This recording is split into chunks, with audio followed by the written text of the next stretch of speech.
Hello，大家好。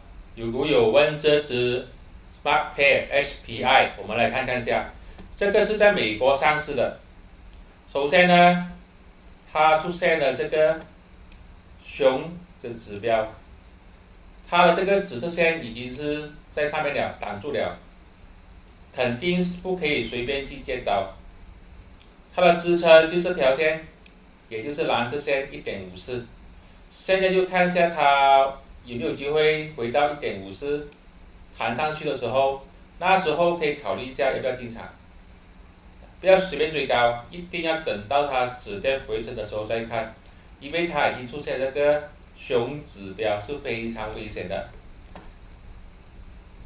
这些都是我的个人看法，并没有任何的买卖建议。谢谢大家。